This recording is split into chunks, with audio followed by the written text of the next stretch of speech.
नवरा बायको मधले प्रश्न तुम्ही मुलांना सांगता का? आणि जर तुम्ही असं करत असाल, तर हा व्हिडिओ बघा आणि त्यानंतर ठरवा की तुम्हाला नेमकं काय करायचं आहे. घरात जोरात आवाज सुरू झाला. आई-बाबा एकमेकांवर ओरडत होते. लहानसा रोहन एका कोपऱ्यात बसला होता आणि त्याच्या चेहऱ्यावर भीती स्पष्ट दिसत होती. आई रोहनला म्हणाली, "रोहन, हे सगळं तुझ्या बाबामुळे बिघडलं आहे." आणि बाबा म्हणाले रोहनला, "रोहन, तुझ्या आईमुळेच घरात शांतता नाही. या घराची शांतताच गायब झाली आहे." हे सगळं तो शांतपणे ऐकत होता.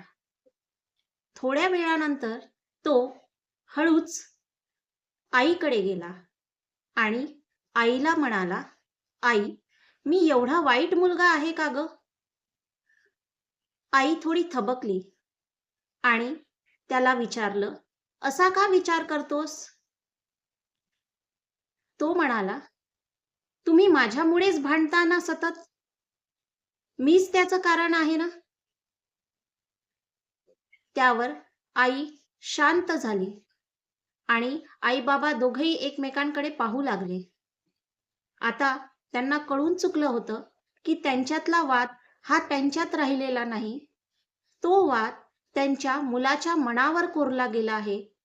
तो वाद त्यांच्या मुलाच्या मनावर जखमा करत आहे. मला सांगा, आपण एवढं मोठं झालो आहे, तरी आपण आपले प्रश्न सोडवू शकत नाही, तर खरंच मुलं सोडवू शकतील का? ज्या वयात आपण त्यांना सुरक्षितता द्यायला पाहिजे, त्या वयात आपण आपले प्रश्न त्यांच्याकडे मांडतो आहे, हे खरंच योग्य आहे का? जिथे पालकांनी सांगायला पाहिजे, की "भिवू नकोस, आम्ही तुझ्या पाठीशी आहे." त्या वयात आपण त्याला सुरक्षिततेचं वातावरण न देता, असुरक्षिततेचं वातावरण देतो आहे, तर खरंच त्याचा त्याच्यावर विश्वास राहील का?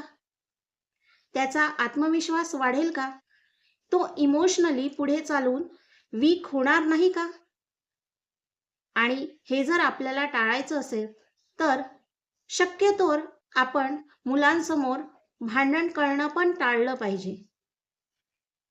आपण त्यांचा आत्मविश्वासच कमी करत नाही अशामुळे, पण नकळत या सर्वांचा परिणाम त्यांच्या अभ्यासावर पण होतो, हे पण आपण लक्षात घेतलं पाहिजे.